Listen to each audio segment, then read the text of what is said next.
Chapter 13.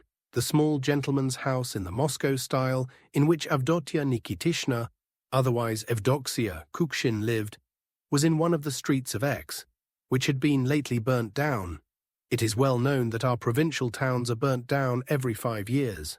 At the door, above a visiting card nailed on all askew, there was a bell handle to be seen, and in the hall the visitors were met by someone, not exactly a servant, nor exactly a companion, in a cap unmistakable tokens of the progressive tendencies of the lady of the house. Sitnikov inquired whether Avdotia Nikitishna was at home. "Is that you, Victor?" sounded a shrill voice from the adjoining room. "Come in." The woman in the cap disappeared at once. "I'm not alone," observed Sitnikov with a sharp look at Arkady and Bazarov as he briskly pulled off his overcoat, beneath which appeared something of the nature of a coachman's velvet jacket. "No matter," answered the voice. "Entrez." The young men went in. The room into which they walked was more like a working study than a drawing room. Papers, letters, fat numbers of Russian journals, for the most part uncut, lay at random on the dusty tables. White cigarette ends lay scattered in every direction. On a leather-covered sofa, a lady, still young, was half reclining. Her fair hair was rather disheveled. She wore a silk gown, not perfectly tidy, heavy bracelets on her short arms, and a lace handkerchief on her head. She got up from the sofa, and carelessly drawing a velvet cape, trimmed with yellowish ermine over her shoulders, she said languidly, "Good morning, Victor," and pressed Sitnikov's hand. "Bazarov, Kirsanov," he announced abruptly in imitation of Bazarov. "Delighted," answered Madame Kukshin, and fixing on Bazarov a pair of round eyes, between which was a forlorn little turned-up red nose. "I know you," she added, and pressed his hand too. Bazarov scowled. There was nothing repulsive in the little plain person of the emancipated woman, but the expression of her face produced a disagreeable effect on the spectator. One felt impelled to ask her, "What's the matter? Are you hungry? Or bored? Or shy? What are you in a fidget about?" Both she and Sitnikov had always the same uneasy air. She was extremely unconstrained, and at the same time awkward. She obviously regarded herself as a good-natured, simple creature, and all the while, whatever she did, it always struck one that it was not just what she wanted to do. Everything with her seemed, as children say, done on purpose. That's to say, not simply, not naturally. "Yes, yes, I know you, Bazarov," she repeated. She had the habit peculiar to many provincial and Moscow ladies of calling men by their surnames from the first day of acquaintance with them. "Will you have a cigar?" "A cigar's all very well," put in Sitnikov, who by now was lolling in an armchair, his legs in the air. "But give us some lunch. We're awfully hungry, and tell them to bring us up a little bottle of champagne." "Sybarite," commented Evdoxia, and she laughed. When she laughed, the gum showed above her upper teeth. "Isn't it true, Bazarov? He's a Sybarite." "I like comfort in life," Sitnikov brought out with dignity. "That does not prevent my being a liberal." "No, it does. It does prevent it," cried Evdoxia. She gave directions, however, to her maid, both as regards the lunch and the champagne. "What do you think about it?" she added, turning to Bazarov. "I'm persuaded you share my opinion." "Well, no," retorted Bazarov. "A piece of meat's better than a piece of bread, even from the chemical point of view." "You are studying chemistry. That is my passion. I've even invented a new sort of composition myself." "A composition? You?" "Yes, and do you know for what purpose?" "To make dolls' heads so that they shouldn't break. I'm practical too, you see, but everything's not quite ready yet. I've still to read Liebig. By the way, have you read Kislyakov's article on female labor in the Moscow Gazette? Read it, please. You're interested in the woman question, I suppose. And in the schools, too. What does your friend do? What is his name?" Madame Kukshin shed her questions one after another with affected negligence, not waiting for an answer. Spoilt children talk so to their nurses. "My name's Arkady Nikolaich Kirsanov," said Arkady, "and I'm doing nothing." Evdoxia giggled. "How charming. What, don't you smoke?" "Victor, do you know, I'm very angry with you." "What for?" "They tell me you've begun singing the praises of George Sand again. A retrograde woman and nothing else. How can people compare her with Emerson? She hasn't an idea on education, nor physiology, nor anything. She'd never, I'm persuaded, heard of embryology, and in these days, what can be done without that? Evdoksya even threw up her hands. Ah, what a wonderful article Elisievich has written on that subject. He's a gentleman of genius. Evdoksya constantly made use of the word gentleman instead of the word man. Bazarov, sit by me on the sofa. You don't know, perhaps I'm awfully afraid of you. Why so? Allow me to ask. You're a dangerous gentleman. You're such a critic. Good God, yes. Why, how absurd. I'm talking like some country lady. I really am a country lady, though. I manage my property myself. And only fancy, my bailiff Erefe's a wonderful type, quite like Cooper's Pathfinder, something in him so spontaneous. I've come to settle here finally. It's an intolerable town, isn't it? But what's one to do? The town's like every town, Bazarov remarked coolly. All its interests are so petty, that's what's so awful. I used to spend the winters in Moscow. But now my lawful spouse, Monsieur Kukshin's residing there. And besides, Moscow nowadays, there, I don't know. It's not the same as it was. I'm thinking of going abroad. Last year I was on the point of setting off. To Paris, I suppose, queried Bazarov. To Paris and to Heidelberg. Why to Heidelberg? How can you ask? Why, Bunsen's there. To this Bazarov could find no reply. Pierre Sapozhnikov. Do you know him? No, I don't. Not know Pierre Sapozhnikov. He's always at Lydia Hestatov's. I don't know her either. Well, it was he undertook to escort me. Thank God I'm independent. I've no children. What was that I said? Thank God. It's no matter, though. Evdoksya rolled a cigarette up between her fingers, which were brown with tobacco stains, put it to her tongue, licked it up, and began smoking. The maid came in with a tray. Ah, here's lunch. Will you have an appetizer first? Victor, open the bottle. That's in your line. Yes, it's in my line, muttered Sitnikov, and again he gave vent to the same convulsive laugh. Are there any pretty women here? Inquired Bazarov as he drank off a third glass. Yes, there are, answered Evdoksya, but they're all such empty-headed creatures. Mon amie Odintsova, for instance, is nice-looking. It's a pity her reputation's rather doubtful. That wouldn't matter, though, but she's no independence in her views. No width, nothing. Of all that, the whole system of education wants changing. I've thought a great deal about it. Our women are very badly educated. There's no doing anything with them, put in Sitnikov. One ought to despise them, and I do despise them fully and completely. The possibility of feeling and expressing contempt was the most agreeable sensation to Sitnikov. He used to attack women in especial, never suspecting that it was to be his fate a few months later to be cringing before his wife merely because she had been born a Princess Durdolyosov. Not a single one of them would be capable of understanding our conversation. Not a single one deserves to be spoken of by serious men like us. But there's not the least need for them to understand our conversation, observed Bazarov. Whom do you mean? Put in Evdoksya. Pretty women. What? Do you adopt Proudhon's ideas, then? Bazarov drew himself up haughtily. I don't adopt anyone's ideas. I have my own. Damn all authorities, shouted Sitnikov, delighted to have a chance of expressing himself boldly before the man he slavishly admired. But even Macaulay, Madame Kukshin was beginning. Damn Macaulay, thundered Sitnikov. Are you going to stand up for the silly hussies? For silly hussies, no, but for the rights of women, which I have sworn to defend to the last drop of my blood. Damn. But here Sitnikov stopped. But I don't deny them, he said. No, I see you're a Slavophil. No, I'm not a Slavophil, though, of course. No, no, no. You are a Slavophil. You're an advocate of patriarchal despotism. You want to have the whip in your hand. A whip's an excellent thing, remarked Bazarov, but we've got to the last drop. Of what? Interrupted Evdoksya. Of champagne, most honored Avdotia Nikitishna, of champagne, not of your blood. I can never listen calmly when women are attacked, pursued Evdoksya. It's awful, awful. Instead of attacking them, you'd better read Michelet's book, De l'amour.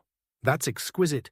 Gentlemen, let us talk of love. added Evdoxia, letting her arm fall languidly on the rumpled sofa cushion. A sudden silence followed. "No, why should we talk of love?" said Bazarov. "But you mentioned just now a Madame Odintsov. That was what you called her, I think? Who is that lady?" "She's charming, charming," piped Sitnikov. "I will introduce you. Clever, rich, a widow. It's a pity she's not yet advanced enough. She ought to see more of our Evdoxia. I drink to your health, Evdoxy. Let us clink glasses. Et toc, et tin tin tin. Et toc, et tin tin tin." "Victor, you're a wretch." The lunch dragged on a long while. The first bottle of champagne was followed by another, a third, and even a fourth. Evdoxia chattered without pause. Sitnikov seconded her. They had much discussion upon the question whether marriage was a prejudice or a crime, and whether men were born equal or not, and precisely what individuality consists in. Things came at last to Evdoxia, flushed from the wine she had drunk, tapping with her flat fingertips on the keys of a discordant piano, and beginning to sing in a hoarse voice, first gypsy songs, and then Seymour Schiff's song, "Granada Lies Slumbering," while Sitnikov tied a scarf round his head and represented the dying lover at the words, "And thy lips to mine, in burning kiss entwine." Arkady could not stand it at last. "Gentlemen, it's getting something like bedlam," he remarked aloud. Bazarov, who had at rare intervals put in an ironical word in the conversation, he paid more attention to the champagne, gave a loud yawn, got up, and, without taking leave of their hostess, he walked off with Arkady. Sitnikov jumped up and followed them. "Well, what do you think of her?" he inquired, skipping obsequiously from right to left of them. "I told you, you see, a remarkable personality. If we only had more women like that. She is, in her own way, an expression of the highest morality." "And is that establishment of your governors an expression of the highest morality too?" observed Bazarov, pointing to a gin shop which they were passing at that instant. Sitnikov again went off into a shrill laugh. He was greatly ashamed of his origin, and did not know whether to feel flattered or offended at Bazarov's unexpected familiarity. Chapter 14. A few days later the ball at the governor's took place. Matvey Ilyich was the real hero of the occasion. The marshal of nobility declared to all and each that he had come simply out of respect for him, while the governor, even at the ball, even while he remained perfectly motionless, was still making arrangements. The affability of Matvey Ilyich's demeanor could only be equaled by its dignity. He was gracious to all, to some with a shade of disgust, to others with a shade of respect. He was all bows and smiles, en vrai chevalier français, before the ladies, and was continually giving vent to a hearty, sonorous, unshared laugh, such as befits a high official. He slapped Arkady on the back and called him loudly nephew, vouchsafed Bazarov, who was attired in a rather old evening coat, a sidelong glance in passing absent but condescending, and an indistinct but affable grunt, in which nothing could be distinguished, but and very much, gave Sitnikov a finger and a smile, though with his head already averted. Even to Madame Kukshin, who made her appearance at the ball with dirty gloves, no crinoline, and a bird of paradise in her hair, he said enchanté. There were crowds of people, and no lack of dancing men. The civilians were for the most part standing close along the walls, but the officers danced assiduously, especially one of them who had spent 6 weeks in Paris, where he had mastered various daring interjections of the kind of Zut, Ah, fichtre ray, Pst, Pst, mon bibi, and such. He pronounced them to perfection with genuine Parisian chic, and at the same time he said si j'aurais for si j'avais, absolument, in the sense of absolutely, expressed himself, in fact, in that great Russo-French jargon which the French ridicule, so when they have no reason for assuring us that we speak French like angels, comme des anges. As Arkady, as we are aware, danced badly, while Bazarov did not dance at all. They both took up their position in a corner. Sitnikov joined himself onto them, with an expression of contemptuous scorn on his face, and giving vent to spiteful comments, he looked insolently about him and seemed to be really enjoying himself. Suddenly, his face changed, and turning to Arkady, he said, with some show of embarrassment it seemed, "Odintsova is here." Arkady looked round and saw a tall woman in a black dress standing at the door of the room. He was struck by the dignity of her carriage. Her bare arms lay gracefully beside her slender waist. Gracefully, some light sprays of fuchsia drooped from her shining hair onto her sloping shoulders. Her clear eyes looked out from under a rather overhanging white brow with a tranquil and intelligent expression. Tranquil it was precisely, not pensive, and on her lips was a scarcely perceptible smile. There was a kind of gracious and gentle force about her face. "Do you know her?" Arkady asked Sitnikov. "Intimately. Would you like me to introduce you?" "Please, after this quadrille." Bazarov's attention, too, was directed to Madame Odintsov. "That's a striking figure," he remarked. "Not like the other females." After waiting till the end of the quadrille, Sitnikov led Arkady up to Madame Odintsov, but he hardly seemed to be intimately acquainted with her. He was embarrassed in his sentences, while she looked at him in some surprise. But her face assumed an expression of pleasure when she heard Arkady's surname. She asked him whether he was not the son of Nikolai Petrovitch. "Yes. I have seen your father twice, and have heard a great deal about him," she went on. "I am glad to make your acquaintance." At that instant, some adjutant flew up to her and begged for a quadrille. She consented. "Do you dance, then?" asked Arkady respectfully. "Yes, I dance." "Why do you suppose I don't dance? Do you think I am too old?" "Really, how could I possibly? But in that case, let me ask you for a mazurka." Madame Odintsov smiled graciously. "Certainly," she said, and she looked at Arkady, not exactly with an air of superiority, but as married sisters look at very young brothers. Madame Odintsov was a little older than Arkady. She was 29. But in her presence he felt himself a schoolboy, a little student, so that the difference in age between them seemed of more consequence. Matvey Ilyitch approached her with a majestic air and ingratiating speeches. Arkady moved away, but he still watched her. He could not take his eyes off her, even during the quadrille. She talked with equal ease to her partner and to the grand official, softly turned her head and eyes, and twice laughed softly. Her nose, like almost all Russian noses, was a little thick, and her complexion was not perfectly clear. Arkady made up his mind, for all that he had never before met such an attractive woman. He could not get the sound of her voice out of his ears. The very folds of her dress seemed to hang upon her differently from all the rest, more gracefully and amply, and her movements were distinguished by a peculiar smoothness and naturalness. Arkady felt some timidity in his heart when, at the first sounds of the mazurka, he began to sit it out beside his partner. He had prepared to enter into a conversation with her, but he only passed his hand through his hair and could not find a single word to say. But his timidity and agitation did not last long. Madame Odintsov's tranquillity gained upon him too.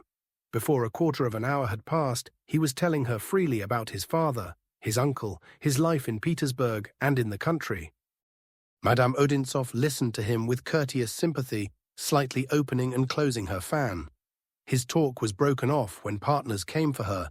Sitnikov, among others, twice asked her.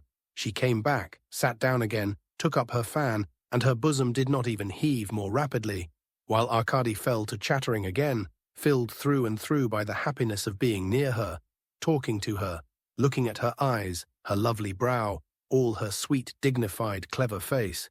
She said little, but her words showed a knowledge of life.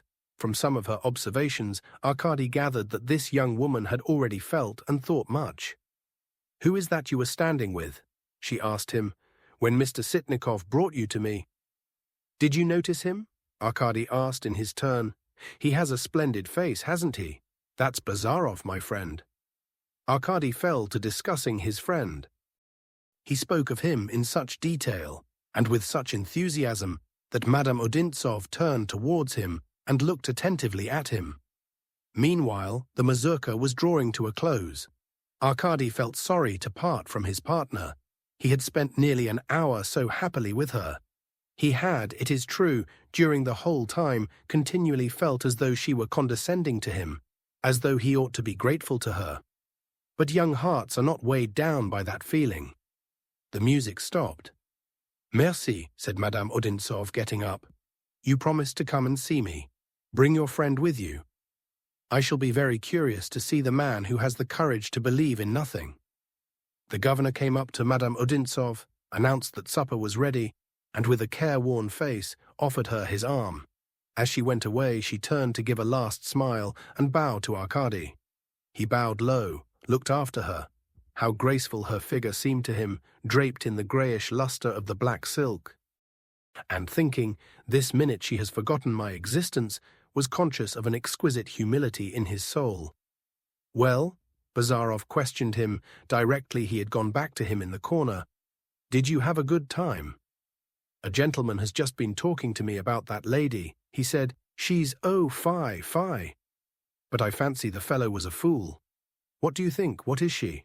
Fie. "I don't quite understand that definition," answered Arkady. "Oh my, what innocence.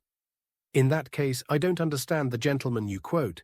Madame Odintsov is very sweet, no doubt, but she behaves so coldly and severely that—" "Still waters, you know," put in Bazarov. "That's just what gives it piquancy." "You like ices, I expect?" "Perhaps," muttered Arkady. "I can't give an opinion about that. She wishes to make your acquaintance and has asked me to bring you to see her. I can imagine how you've described me, but you did very well. Take me. Whatever she may be, whether she's simply a provincial lioness or advanced after Kukshina's fashion, anyway she's got a pair of shoulders such as I've not set eyes on for a long while." Arkady was wounded by Bazarov's cynicism, but as often happens, he reproached his friend not precisely for what he did not like in him. "Why are you unwilling to allow free thinking in women?" he said in a low voice. "Because, my boy, as far as my observations go, the only freethinkers among women are frights." The conversation was cut short at this point. Both the young men went away immediately after supper. They were pursued by a nervously malicious but somewhat faint-hearted laugh from Madame Kukshin. Her vanity had been deeply wounded by neither of them having paid any attention to her. She stayed later than anyone at the ball, and at 4 o'clock in the morning she was dancing a polka mazurka with Sitnikov in the Parisian style. This edifying spectacle was the final event of the governor's ball. Chapter 15. "Let's see what species of mammalia this specimen belongs to," Bazarov said to Arkady the following day, as they mounted the staircase of the hotel in which Madame Odintsov was staying. "I sent out something wrong here." "I'm surprised at you," cried Arkady. "What? You, Bazarov, clinging to the narrow morality, which— What a funny fellow you are." Bazarov cut him short, carelessly. "Don't you know that something wrong means something right in my dialect and for me? It's an advantage for me, of course. Didn't you tell me yourself this morning that she made a strange marriage? Though, to my mind, to marry a rich old man is by no means a strange thing to do. But on the contrary, very sensible. I don't believe the gossip of the town, but I should like to think, as our cultivated governor says, that it's well grounded." Arkady made no answer and knocked at the door of the apartments. A young servant in livery conducted the two friends into a large room, badly furnished, like all rooms in Russian hotels, but filled with flowers. Soon Madame Odintsov herself appeared in a simple morning dress. She seemed still younger by the light of the spring sunshine. Arkady presented Bazarov and noticed with secret amazement that he seemed embarrassed, while Madame Odintsov remained perfectly tranquil, as she had been the previous day. Bazarov himself was conscious of being embarrassed and was irritated by it. "Here's a go, frightened of a petticoat," he thought, and lolling, quite like Sitnikov in an easy-chair, he began talking with an exaggerated appearance of ease, while Madame Odintsov kept her clear eyes fixed on him. Anna Sergeyevna Odintsov was the daughter of Sergei Nikolaevich Loktev, notorious for his personal beauty, his speculations, and his gambling propensities, who, after cutting a figure and making a sensation for 15 years in Petersburg and Moscow, finished by ruining himself completely at cards and was forced to retire to the country, where, however, he soon after died, leaving a very small property to his two daughters, Anna, a girl of 20, and Katya, a child of 12.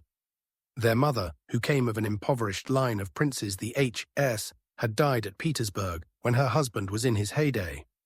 Anna's position after her father's death was very difficult. The brilliant education she had received in Petersburg had not fitted her for putting up with the cares of domestic life and economy, for an obscure existence in the country. She knew positively no one in the whole neighborhood, and there was no one she could consult. Her father had tried to avoid all contact with the neighbors. He despised them in his way, and they despised him in theirs. She did not lose her head, however, and promptly sent for a sister of her mother's, Princess Avdotia Stepanovna H., a spiteful and arrogant old lady who, on installing herself in her niece's house, appropriated all the best rooms for her own use, scolded and grumbled from morning till night, and would not go a walk even in the garden unattended by her one serf, a surly footman in a threadbare pea-green livery with light blue trimming and a three-cornered hat. Anna put up patiently with all her aunt's whims, gradually set to work on her sister's education, and was, it seemed, already getting reconciled to the idea of wasting her life in the wilds. But destiny had decreed another fate for her. She chanced to be seen by Odintsov, a very wealthy man of 46, an eccentric hypochondriac, stout, heavy and sour, but not stupid, and not ill-natured. He fell in love with her and offered her his hand. She consented to become his wife, and he lived 6 years with her, and on his death settled all his property upon her. Anna Sergeyevna remained in the country for nearly a year after his death. Then she went abroad with her sister, but only stopped in Germany. She got tired of it and came back to live at her favorite Nikolskoe, which was nearly 30 miles from the town of X. There she had a magnificent, splendidly furnished house and a beautiful garden with conservatories. Her late husband had spared no expense to gratify his fancies. Anna Sergeyevna went very rarely to the town, generally only on business, and even then she did not stay long. She was not liked in the province. There had been a fearful outcry at her marriage with Odintsov. All sorts of fictions were told about her. It was asserted that she had helped her father in his card-sharping tricks, and even that she had gone abroad for excellent reasons, that it had been necessary to conceal the lamentable consequences. "You understand?" the indignant gossips would wind up. "She has gone through the fire," was said of her, to which a noted provincial wit usually added, "and through all the other elements?" All this talk reached her, but she turned a deaf ear to it. There was much independence and a good deal of determination in her character. Madame Odintsov sat leaning back in her easy-chair and listened with folded hands to Bazarov. He, contrary to his habit, was talking a good deal, and obviously trying to interest her again, a surprise for Arkady. He could not make up his mind whether Bazarov was attaining his object. It was difficult to conjecture from Anna Sergeyevna's face what impression was being made on her. It retained the same expression, gracious and refined. Her beautiful eyes were lighted up by attention, but by quiet attention.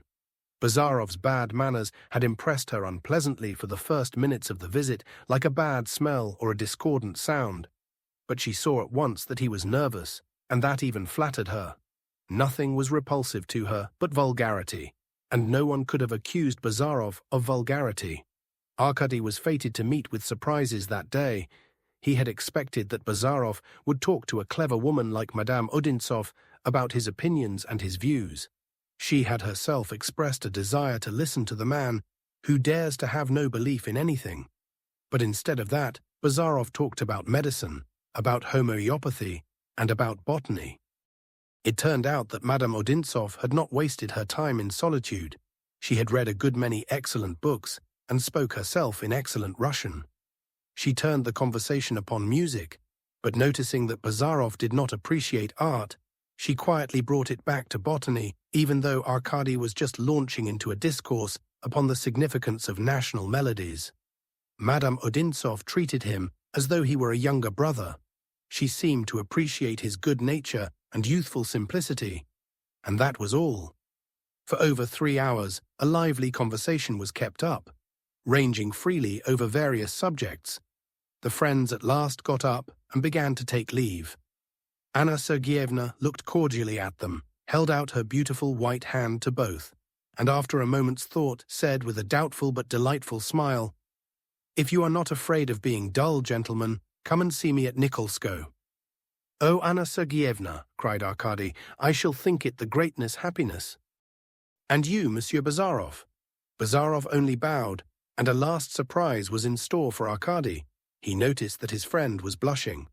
"Well," he said to him in the street, "are you still of the same opinion that she's—" "Who can tell? See how correct she is," retorted Bazarov, and after a brief pause he added, "She's a perfect Grand Duchess, a royal personage. She only needs a train on behind and a crown on her head."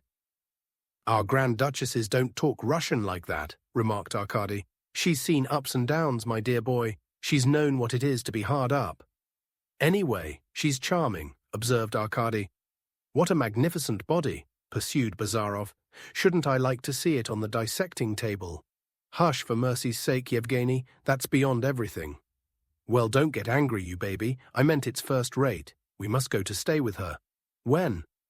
"Well, why not the day after tomorrow? What is there to do here? Drink champagne with Kukshina. Listen to your cousin, the liberal dignitary.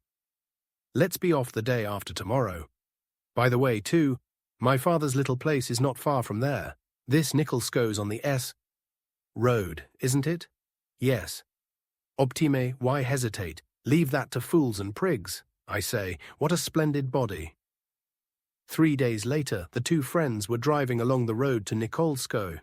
The day was bright and not too hot, and the sleek posting horses trotted smartly along, switching their tied and plaited tails. Arkady looked at the road, and not knowing why, he smiled. "Congratulate me," cried Bazarov suddenly. "Today's the 22nd of June, my guardian angel's day. Let's see how he will watch over me. Today they expect me home," he added, dropping his voice. "Well, they can go on expecting.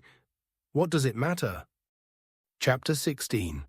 The country house in which Anna Sergeyevna lived stood on an exposed hill at no great distance from a yellow stone church with a green roof, white columns, and a fresco over the principal entrance representing the resurrection of Christ in the Italian style. Sprawling in the foreground of the picture was a swarthy warrior in a helmet, specially conspicuous for his rotund contours. Behind the church, a long village stretched in 2 rows, with chimneys peeping out here and there above the thatched roofs. The manor house was built in the same style as the church, the style known among us as that of Alexander. The house, too, was painted yellow and had a green roof and white columns and a pediment with an escutcheon on it. The architect had designed both buildings with the approval of the deceased Odintsov, who could not endure, as he expressed it, idle and arbitrary innovations. The house was enclosed on both sides by the dark trees of an old garden. An avenue of lopped pines led up to the entrance. Our friends were met in the hall by 2 tall footmen in livery. One of them at once ran for the steward. The steward, a stout man in a black dress coat, promptly appeared and led the visitors by a staircase covered with rugs to a special room, in which 2 bedsteads were already prepared for them with all necessaries for the toilet. It was clear that order reigned supreme in the house. Everything was clean. Everywhere there was a peculiar delicate fragrance, just as there is in the reception rooms of ministers. "Anna Sergeyevna asks you to come to her in half an hour," the steward announced. "Will there be orders to give meanwhile?" "No orders," answered Bazarov. "Perhaps you will be so good as to trouble yourself to bring me a glass of vodka." "Yes, sir," said the steward, looking in some perplexity, and he withdrew, his boots creaking as he walked. "What grand genre," remarked Bazarov. "That's what it's called in your set, isn't it? She's a Grand Duchess, and that's all about it." "A nice Grand Duchess," retorted Arkady. "At the very first meeting, she invited such great aristocrats as you and me to stay with her. Especially me, a future doctor, and a doctor's son, and a village sexton's grandson. You know, I suppose, I'm the grandson of a sexton. Like the great Speransky," added Bazarov after a brief pause, contracting his lips. "At any rate, she likes to be comfortable." "Oh, doesn't she, this lady? Oughtn't we to put on evening dress?" Arkady only shrugged his shoulders, but he too was conscious of a little nervousness. Half an hour later, Bazarov and Arkady went together into the drawing-room. It was a large, lofty room, furnished rather luxuriously, but without particularly good taste. Heavy, expensive furniture stood in the ordinary stiff arrangement along the walls, which were covered with cinnamon-colored paper with gold flowers on it. Odintsov had ordered the furniture from Moscow through a friend and agent of his, a spirit merchant. Over a sofa in the center of one wall hung a portrait of a faded, light-haired man, and it seemed to look with displeasure at the visitors. "It must be the late lamented," Bazarov whispered to Arkady, and turning up his nose, he added, "Hadn't we better bolt?" But at that instant the lady of the house entered. She wore a light barège dress. Her hair, smoothly combed back behind her ears, gave a girlish expression to her pure and fresh face. "Thank you for keeping your promise," she began. "You must stay a little while with me. It's really not bad here. I will introduce you to my sister. She plays the piano well. That is a matter of indifference to you, Monsieur Bazarov. But you, I think, Monsieur Kirsanov, are fond of music. Besides my sister, I have an old aunt living with me, and one of our neighbors comes in sometimes to play cards. That makes up all our circle. And now let us sit down." Madame Odintsov delivered all this little speech with peculiar precision, as though she had learned it by heart. Then she turned to Arkady. It appeared that her mother had known Arkady's mother and had even been her confidant in her love for Nikolai Petrovitch. Arkady began talking with great warmth of his dead mother, while Bazarov fell to turning over albums. "What a tame cat I'm getting," he was thinking to himself. A beautiful greyhound with a blue collar on ran into the drawing-room, tapping on the floor with his paws, and after him entered a girl of 18, black-haired and dark-skinned, with a rather round but pleasing face and small dark eyes. In her hands she held a basket filled with flowers. "This is my Katya," said Madame Odintsov, indicating her with a motion of her head. Katya made a slight curtsy, placed herself beside her sister, and began picking out flowers. The greyhound, whose name was Fifi, went up to both of the visitors, in turn wagging his tail and thrusting his cold nose into their hands. "Did you pick all that yourself?" asked Madame Odintsov. "Yes," answered Katya. "Is Auntie coming to tea?" "Yes." When Katya spoke, she had a very charming smile, sweet, timid, and candid, and looked up from under her eyebrows with a sort of humorous severity. Everything about her was still young and undeveloped. The voice, and the bloom on her whole face, and the rosy hands, with white palms and the rather narrow shoulders. She was constantly blushing and getting out of breath. Madame Odintsov turned to Bazarov. "You are looking at pictures from politeness, Yevgeny Vassilievich," she began. "That does not interest you. You had better come nearer to us, and let us have a discussion about something." Bazarov went closer. "What subject have you decided upon for discussion?" he said. "What you like. I warn you I am dreadfully argumentative." "You?" "Yes. That seems to surprise you. Why?" "Because, as far as I can judge, you have a calm, cool character, and one must be impulsive to be argumentative. How can you have had time to understand me so soon? In the first place, I am impatient and obstinate. You should ask Katya, and secondly, I am very easily carried away." Bazarov looked at Anna Sergeyevna. "Perhaps you must know best, and so you are inclined for a discussion by all means. I was looking through the views of the Saxon mountains in your album, and you remarked that that couldn't interest me. You said so because you suppose me to have no feeling for art, and as a fact I haven't any. But these views might be interesting to me from a geological standpoint, for the formation of the mountains, for instance. Excuse me, but as a geologist, you would sooner have recourse to a book, to a special work on the subject, and not to a drawing. The drawing shows me at a glance what would be spread over 10 pages in a book." Anna Sergeyevna was silent for a little. "And so you haven't the least artistic feeling," she observed, putting her elbow on the table, and by that very action bringing her face nearer to Bazarov. "How can you get on without it?" "Why, what is it wanted for, may I ask?" "Well, at least to enable one to study and understand men." Bazarov smiled. "In the first place, experience of life does that, and in the second, I assure you, studying separate individuals is not worth the trouble. All people are like one another, in soul as in body, Each of us has brain, spleen, heart, and lungs made alike, and the so-called moral qualities are the same in all. The slight variations are of no importance. A single human specimen is sufficient to judge of all by. People are like trees in a forest. No botanist would think of studying each individual birch tree. Katya, who was arranging the flowers, one at a time in a leisurely fashion, lifted her eyes to Bazarov with a puzzled look, and meeting his rapid and careless glance, she crimsoned up to her ears. Anna Sergeyevna shook her head. "The trees in a forest," she repeated.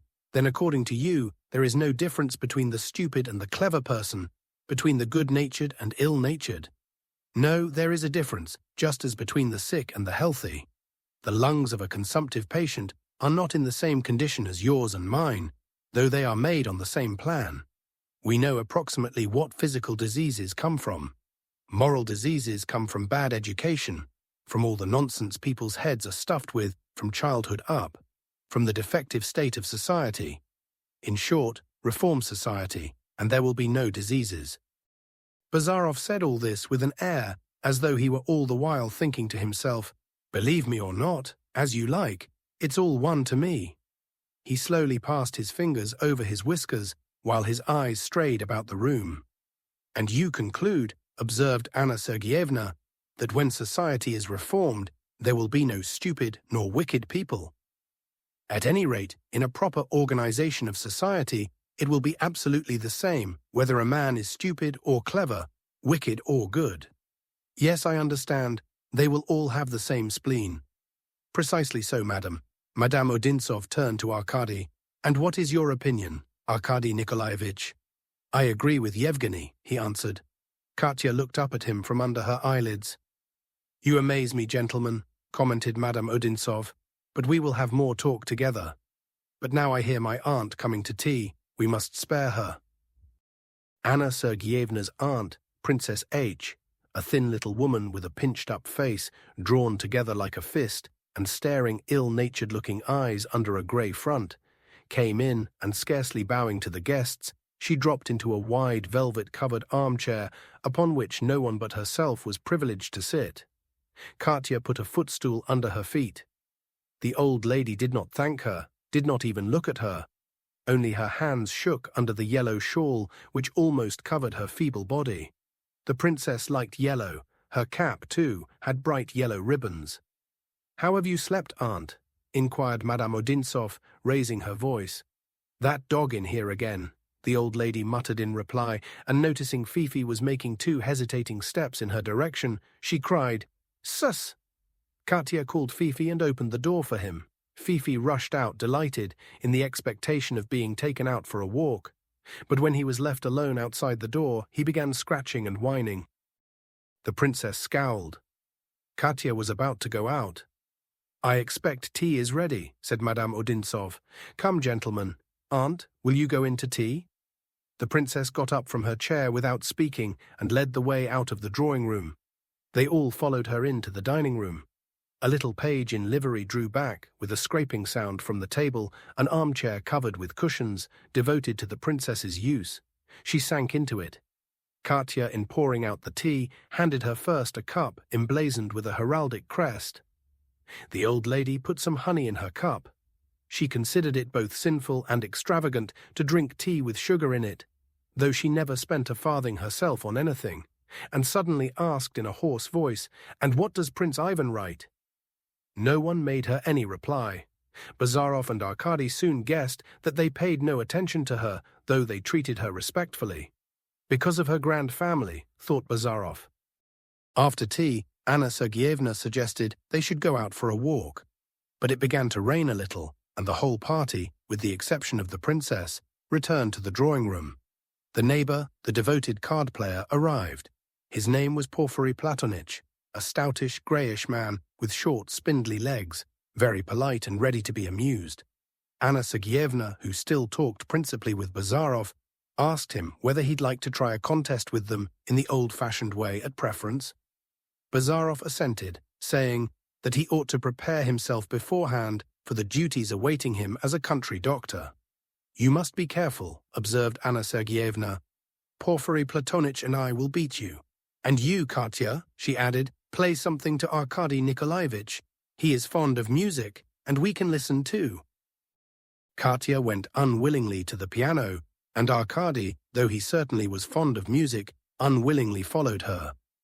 It seemed to him that Madame Odintsov was sending him away, and already, like every young man at his age, he felt a vague and oppressive emotion surging up in his heart, like the forebodings of love.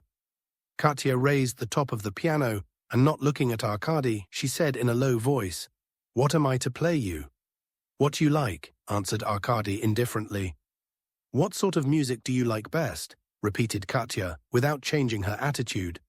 "Classical," Arkady answered in the same tone of voice. "Do you like Mozart?" "Yes, I like Mozart." Katya pulled out Mozart's Sonata Fantasia in C minor. She played very well, though rather over-correctly and precisely. She sat upright and immovable, her eyes fixed on the notes, and her lips tightly compressed. Only at the end of the sonata her face glowed, her hair came loose, and a little lock fell onto her dark brow.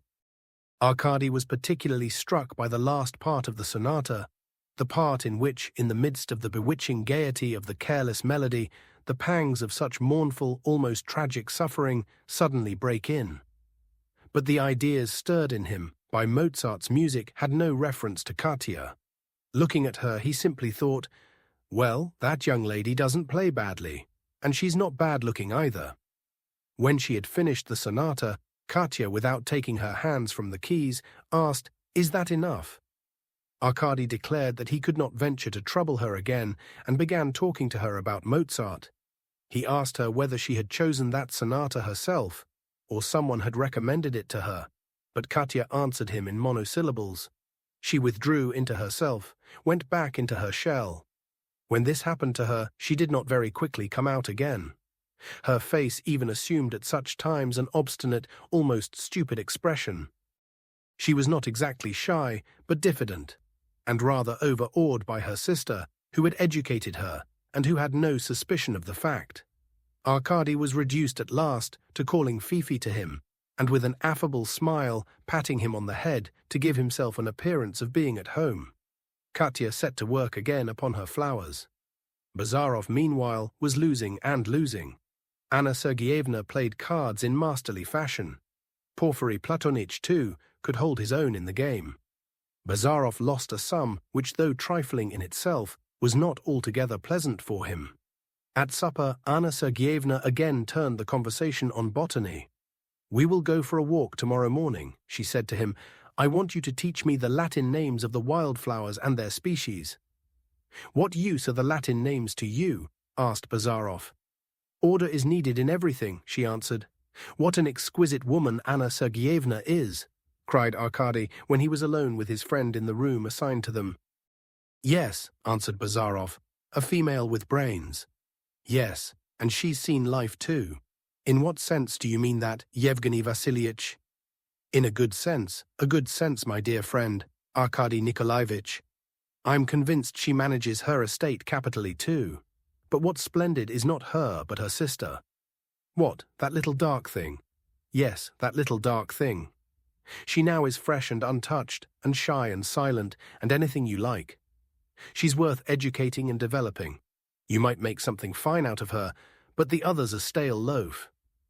Arkady made no reply to Bazarov, and each of them got into bed with rather singular thoughts in his head. Anna Sergeyevna, too, thought of her guests that evening. She liked Bazarov for the absence of gallantry in him, and even for his sharply defined views.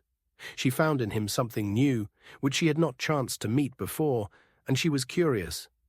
Anna Sergeyevna was a rather strange creature. Having no prejudices of any kind, having no strong convictions even, she never gave way or went out of her way for anything. She had seen many things very clearly, she had been interested in many things, but nothing had completely satisfied her. Indeed, she hardly desired complete satisfaction. Her intellect was at the same time inquiring and indifferent. Her doubts were never soothed to forgetfulness, and they never grew strong enough to distract her. Had she not been rich and independent, she would perhaps have thrown herself into the struggle and have known passion.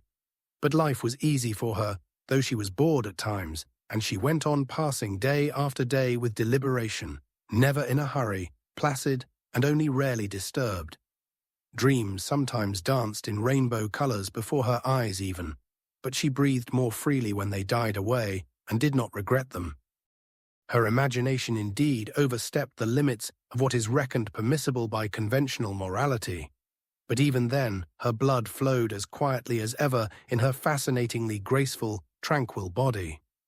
Sometimes coming out of her fragrant bath all warm and enervated, she would fall to musing on the nothingness of life, the sorrow, the labor, the malice of it. Her soul would be filled with sudden daring and would flow with generous ardor. But a draught would blow from a half-closed window, and Anna Sergeyevna would shrink into herself and feel plaintive and almost angry, and there was only one thing she cared for at that instant, to get away from that horrid draught. Like all women who have not succeeded in loving, she wanted something, without herself knowing what. Strictly speaking, she wanted nothing, but it seemed to her that she wanted everything. She could hardly endure the late Odintsov.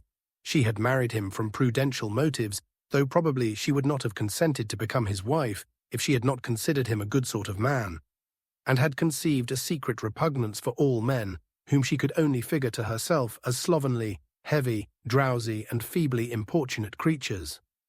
Once, somewhere abroad, she had met a handsome young Swede, with a chivalrous expression, with honest blue eyes under an open brow. He had made a powerful impression on her, but it had not prevented her from going back to Russia. A strange man, this doctor, she thought as she lay in her luxurious bed on lace pillows under a light silk coverlet. Anna Sergeyevna had inherited from her father a little of his inclination for splendor. She had fondly loved her sinful but good-natured father, and he had idolized her, used to joke with her in a friendly way, as though she were an equal, and to confide in her fully, to ask her advice. Her mother she scarcely remembered. "This doctor is a strange man," she repeated to herself. She stretched, smiled, clasped her hands behind her head, then ran her eyes over 2 pages of a stupid French novel, dropped the book, and fell asleep, all pure and cold, in her pure and fragrant linen. The following morning, Anna Sergeyevna went off botanizing with Bazarov directly after lunch, and returned just before dinner. Arkady did not go off anywhere and spent about an hour with Katia. He was not bored with her. She offered of herself to repeat the sonata of the day before. But when Madame Odintsov came back at last, when he caught sight of her, he felt an instantaneous pang at his heart. She came through the garden with a rather tired step. Her cheeks were glowing and her eyes shining more brightly than usual under her round straw hat.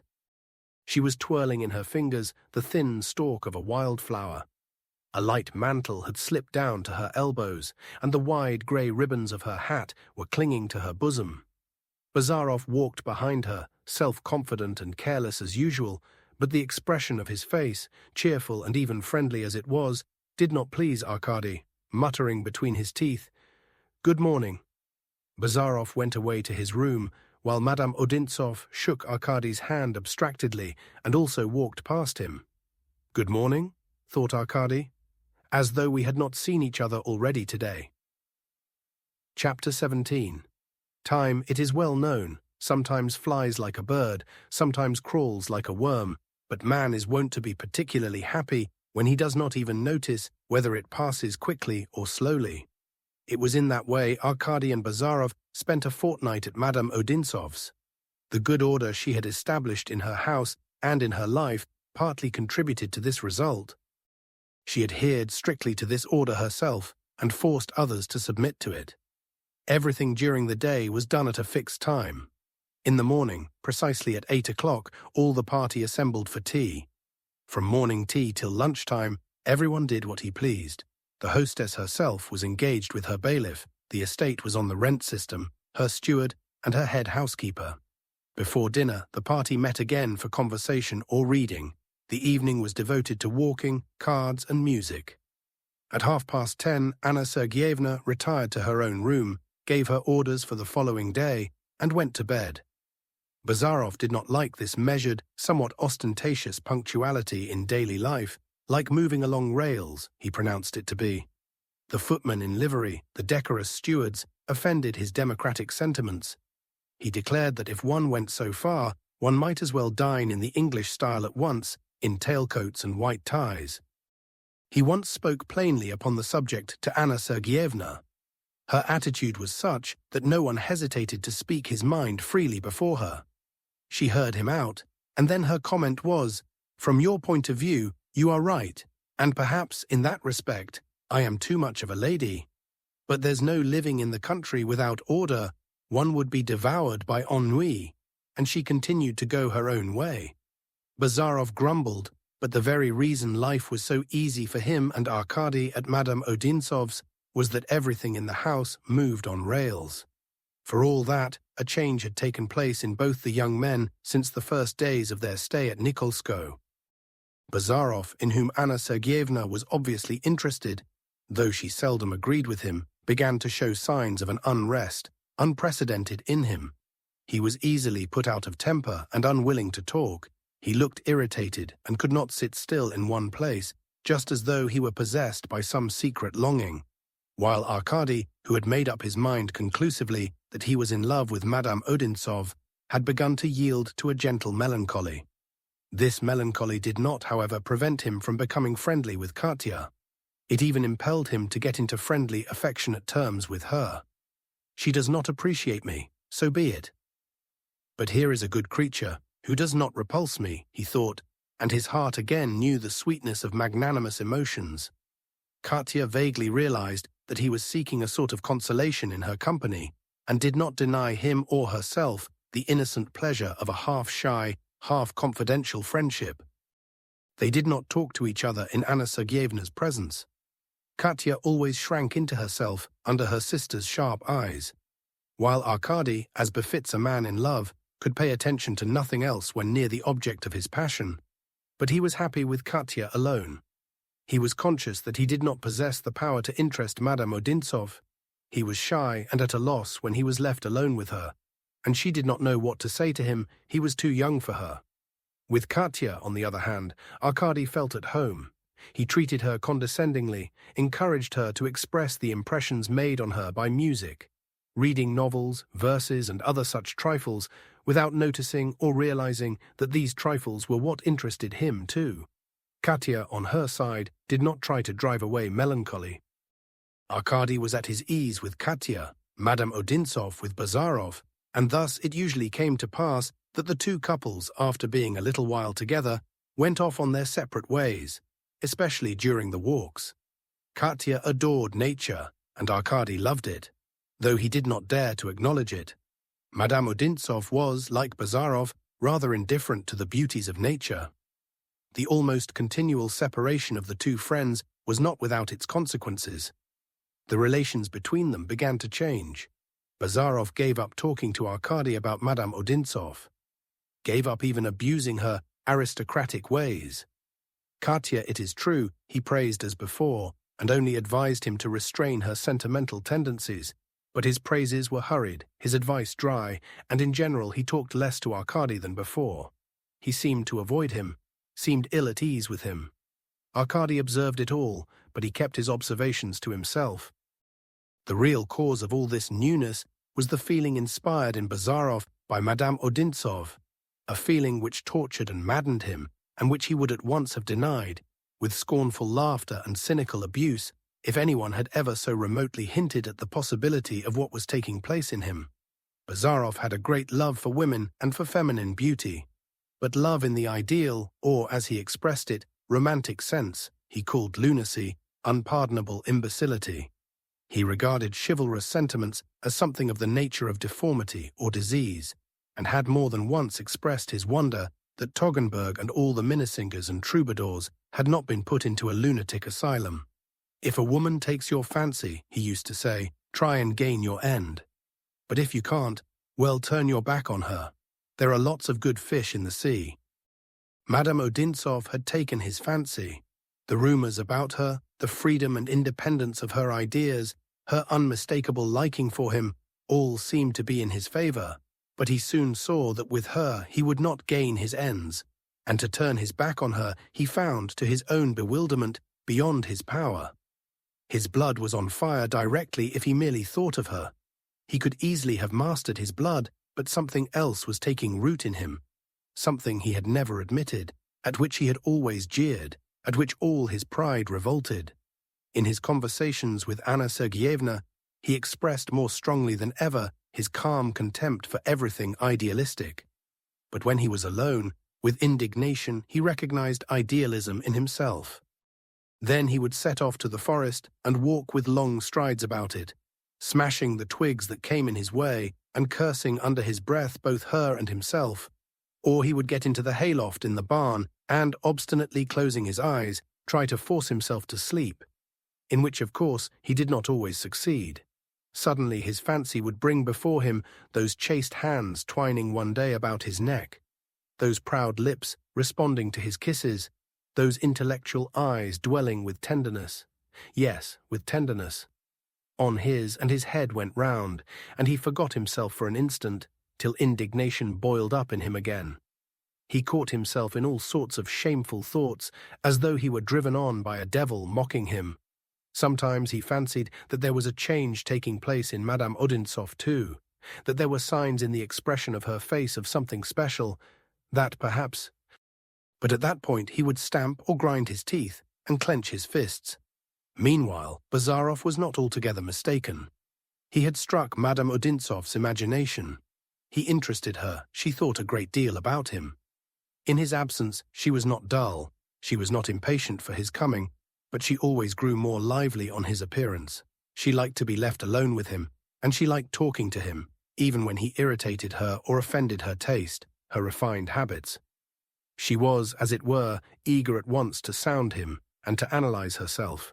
One day, walking in the garden with her, he suddenly announced in a surly voice that he intended going to his father's place very soon.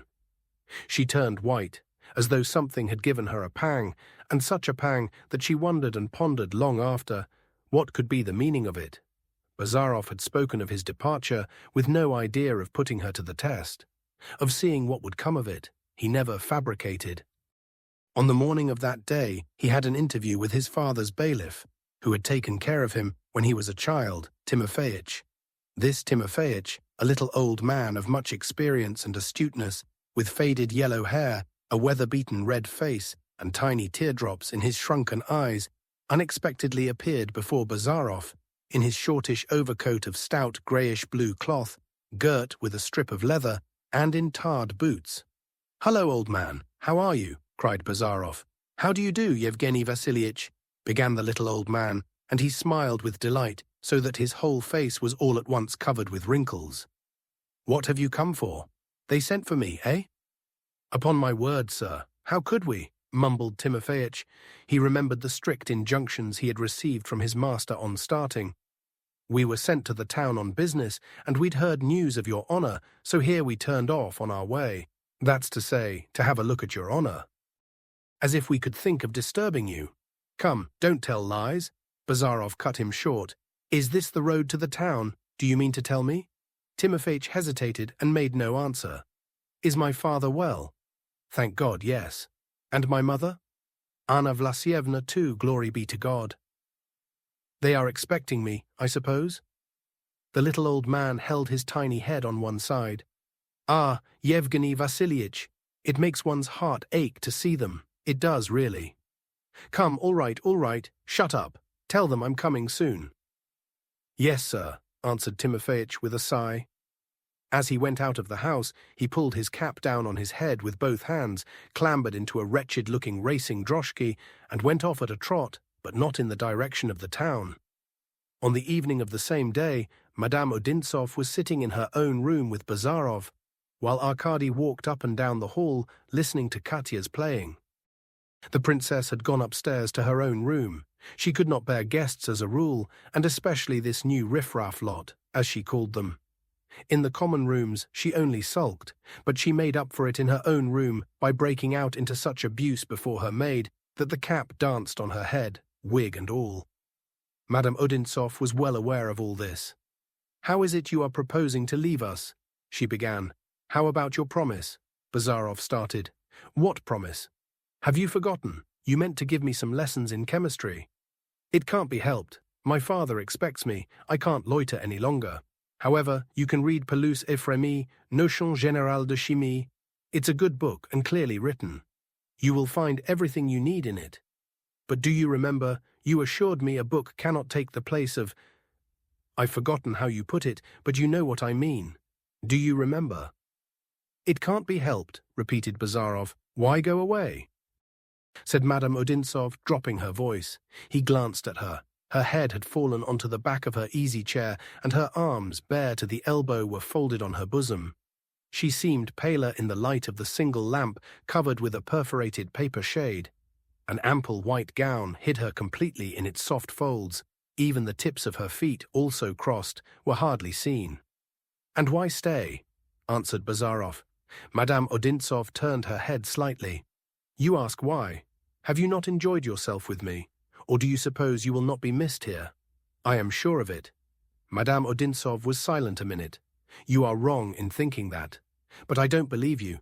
You could not say that seriously." Bazarov still sat immovable. "Yevgeny Vassilievich, why don't you speak?" "Why, what am I to say to you? People are not generally worth being missed, and I less than most."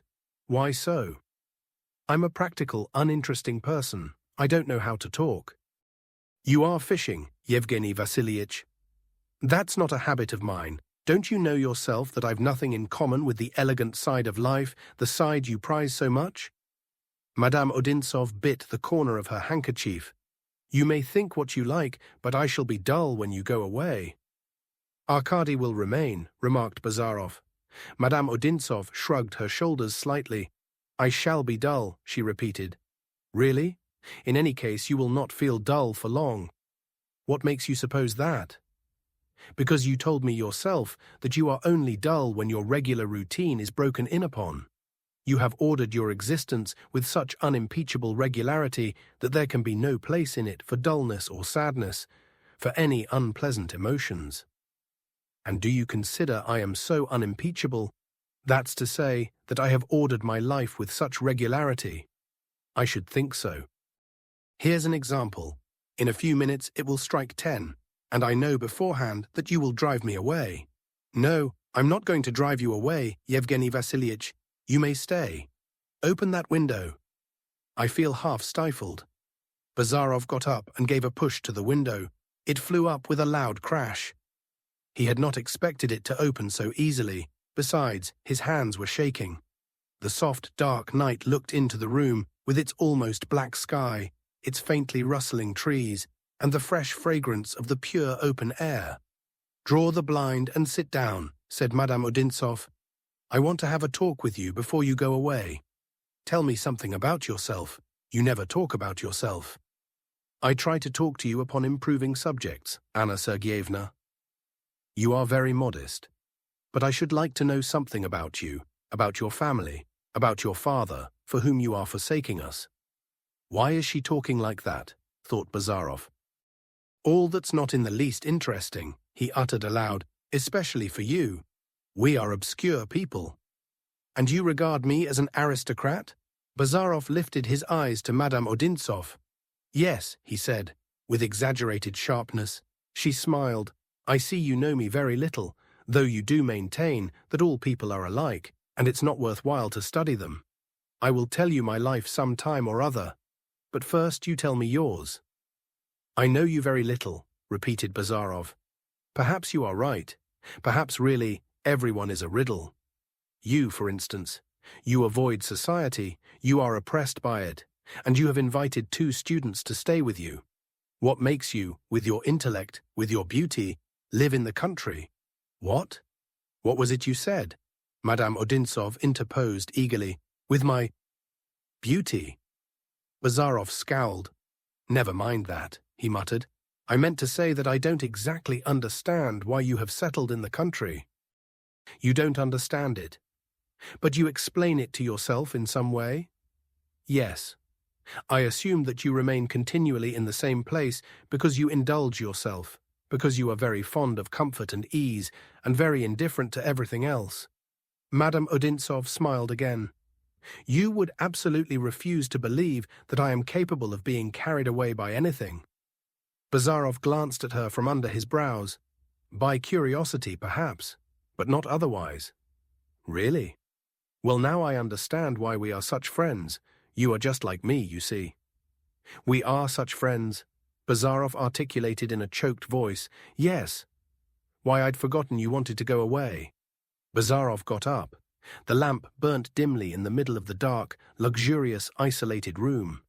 From time to time the blind was shaken, and there flowed in the freshness of the insidious night. There was heard its mysterious whisperings. Madame Odintsov did not move in a single limb, but she was gradually possessed by concealed emotion. It communicated itself to Bazarov. He was suddenly conscious that he was alone with a young and lovely woman. "Where are you going?" she said slowly. He answered nothing and sank into a chair. "And so you consider me a placid, pampered, spoiled creature," she went on in the same voice, never taking her eyes off the window, "while I know so much about myself that I am unhappy." "You unhappy? What for? Surely you can't attach any importance to idle gossip." Madame Odintsov frowned. It annoyed her that he had given such a meaning to her words. "Such gossip does not affect me, Yevgeny Vassilievich, and I am too proud to allow it to disturb me. I am unhappy because I have no desires, no passion for life. You look at me incredulously. You think that's said by an aristocrat who is all in lace and sitting in a velvet armchair. I don't conceal the fact. I love what you call comfort, and at the same time, I have little desire to live. Explain that contradiction as best you can. But all that's romanticism in your eyes." Bazarov shook his head. "You are in good health, independent, rich. What more would you have? What do you want?" "What do I want?" echoed Madame Odintsov, and she sighed. "I am very tired. I am old. I feel as if I have had a very long life." "Yes, I am old," she added, softly drawing the ends of her lace over her bare arms. Her eyes met Bazarov's eyes, and she faintly blushed. "Behind me, I have already so many memories. My life in Petersburg, wealth, then poverty, then my father's death, marriage, then the inevitable tour in due order. So many memories, and nothing to remember. And before me, a long, long road, and no goal. I have no wish to go on." "Are you so disillusioned?" queried Bazarov. "No, but I am dissatisfied," Madame Odintsov replied, dwelling on each syllable. "I think if I could interest myself strongly in something—" "You want to fall in love," Bazarov interrupted her, "and you can't love. That's where your unhappiness lies." Madame Odintsov began to examine the sleeve of her lace. "Is it true I can't love?" she said. "I should say not. Only I was wrong in calling that an unhappiness. On the contrary, anyone's more to be pitied when such a mischance befalls him." "Mischance what?" "Falling in love." "And how do you come to know that?" "By hearsay," answered Bazarov angrily. "You're flirting," he thought. "You're bored, and teasing me for want of something to do, while I—" His heart really seemed as though it were being torn to pieces. "Besides, you are perhaps too exacting," he said, bending his whole frame forward and playing with the fringe of the chair. "Perhaps. My idea is everything or nothing. A life for a life. Take mine, give up thine, and that without regret or turning back, or else better have nothing." "Well," observed Bazarov, "that's fair terms, and I'm surprised that so far you have not found what you wanted. And do you think it would be easy to give oneself up wholly to anything whatever? Not easy if you begin reflecting, waiting, and attaching value to yourself, prizing yourself, I mean.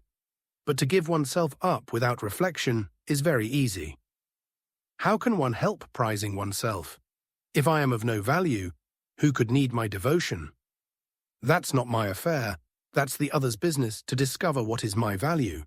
The chief thing is to be able to devote oneself." Madame Odintsov bent forward from the back of her chair. "You speak," she began, "as though you had experienced all that." "It happened to come up, Anna Sergeyevna. All that, as you know, is not in my line. But you could devote yourself. I don't know. I shouldn't like to boast."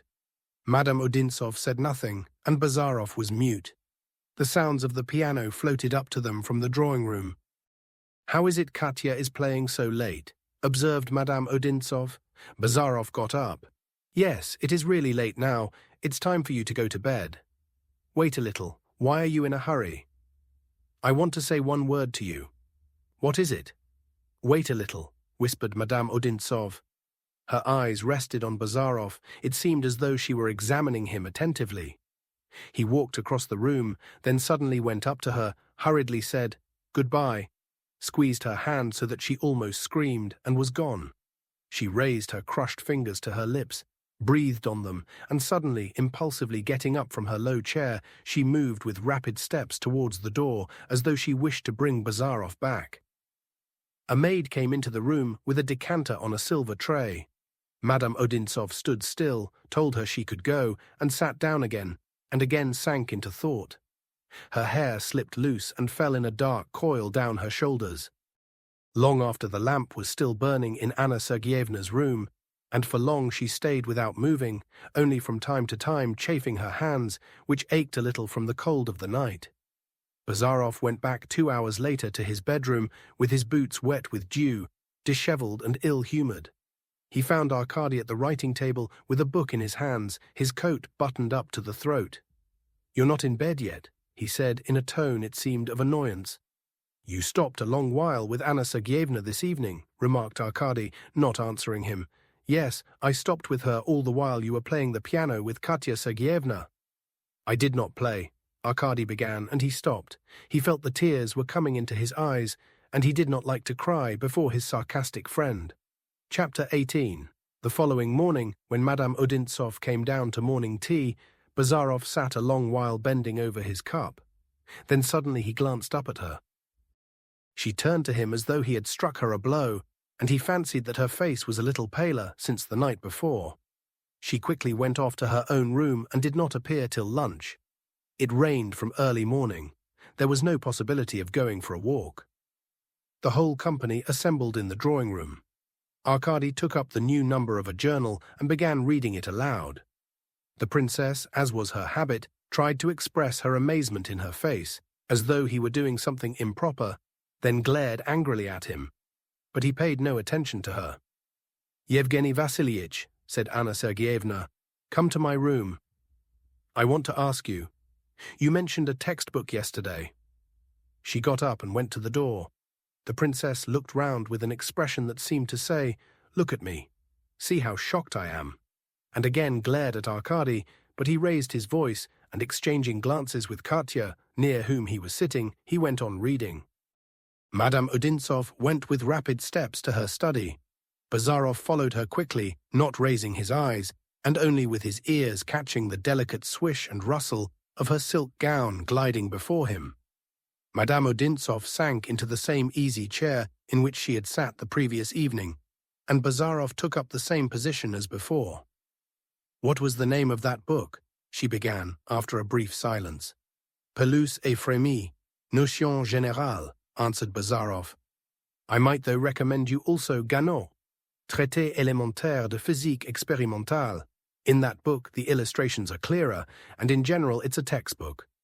Madame Odintsov stretched out her hand. "Yevgeny Vassilievich, I beg your pardon, but I didn't invite you in here to discuss textbooks. I wanted to continue our conversation of last night. You went away so suddenly. It will not bore you. I am at your service, Anna Sergeyevna, but what were we talking about last night?" "Oh," Madame Odintsov flung a sidelong glance at Bazarov. "We were talking of happiness, I believe. I told you about myself. By the way, I mentioned the word happiness. Tell me why it is that even when we are enjoying music, for instance, or a fine evening, or a conversation with sympathetic people, it all seems an intimation of some measureless happiness existing apart somewhere rather than actual happiness. Such, I mean, as we ourselves are in possession of. Why is it? Or perhaps you have no feeling like that." "You know the saying, 'Happiness is where we are not,'" replied Bazarov. "Besides, you told me yesterday you are discontented. I certainly never have such ideas come into my head." "Perhaps they seem ridiculous to you." "No, but they don't come into my head." "Really? Do you know, I should very much like to know what you do think about." "What? I don't understand." "Listen, I have long wanted to speak openly to you. There's no need to tell you, You are conscious of it yourself that you are not an ordinary man. You are still young. All life is before you. What are you preparing yourself for? What future is awaiting you? I mean to say, what object do you want to attain? What are you going forward to? What is in your heart? In short, who are you? What are you? You surprise me, Anna Sergeyevna. You are aware that I am studying natural science, and well, who are you? I have explained to you already that I am going to be a district doctor. Anna Sergeyevna made a movement of impatience. What do you say that for? You don't believe it yourself. Arkady might answer me in that way, but not you. Why, in what is Arkady? Stop. Is it possible you could content yourself with such a humble career, and aren't you always maintaining yourself that you don't believe in medicine? You with your ambition, a district doctor. You answer me like that to put me off, because you have no confidence in me. But do you know, Yevgeny Vassilievich, that I could understand you? I have been poor myself, and ambitious, like you.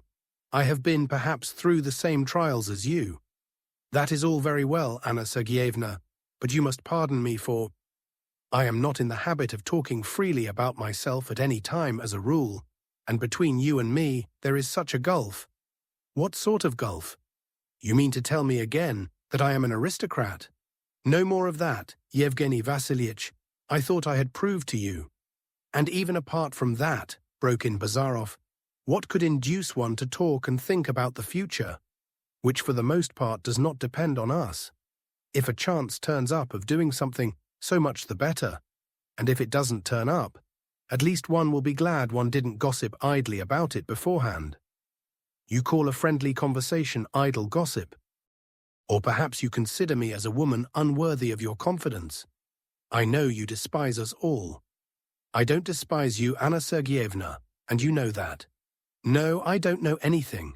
But let us suppose so. I understand your disinclination to talk of your future career. But as to what is taking place within you now... Taking place, repeated Bazarov, as though I were some sort of government or society. In any case, it is utterly uninteresting. And besides, can a man always speak of everything that takes place in him? Why, I don't see why you can't speak freely of everything you have in your heart. Can you? Asked Bazarov. Yes, answered Anna Sergeyevna after a brief hesitation. Bazarov bowed his head. You are more fortunate than I am. Anna Sergeyevna looked at him questioningly. As you please, she went on, but still something tells me that we have not come together for nothing, that we shall be great friends. I am sure this, what should I say, constraint, reticence in you will vanish at last. So you have noticed reticence, as you expressed it. Constraint? Yes. Bazarov got up and went to the window. And would you like to know the reason of this reticence? Would you like to know what is passing within me? Yes, repeated Madame Odintsov, with a sort of dread she did not at the time understand. And you will not be angry? No. No? Bazarov was standing with his back to her. Let me tell you then that I love you like a fool, like a madman. There, you've forced it out of me. Madame Odintsov held both hands out before her, but Bazarov was leaning with his forehead pressed against the window-pane. He breathed hard. His whole body was visibly trembling. But it was not the tremor of youthful timidity, not the sweet alarm of the first declaration that possessed him. It was passion struggling in him, strong and painful, passion not unlike hatred, and perhaps akin to it. Madame Odintsov felt both afraid and sorry for him. Yevgeny Vassilievich, she said, and there was the ring of unconscious tenderness in her voice. He turned quickly, flung a searching look on her, and snatching both her hands, he drew her suddenly to his breast. She did not at once free herself from his embrace, but an instant later she was standing far away in a corner and looking from there at Bazarov. He rushed at her. You have misunderstood me, she whispered hurriedly in alarm. It seemed if he had made another step, she would have screamed. Bazarov bit his lips and went out. Half an hour after, a maid gave Anna Sergeyevna a note from Bazarov. It consisted simply of one line. Am I to go today, or can I stop till tomorrow? Why should you go? I did not understand you. You did not understand me, Anna Sergeyevna answered him. But to herself she thought, I did not understand myself either.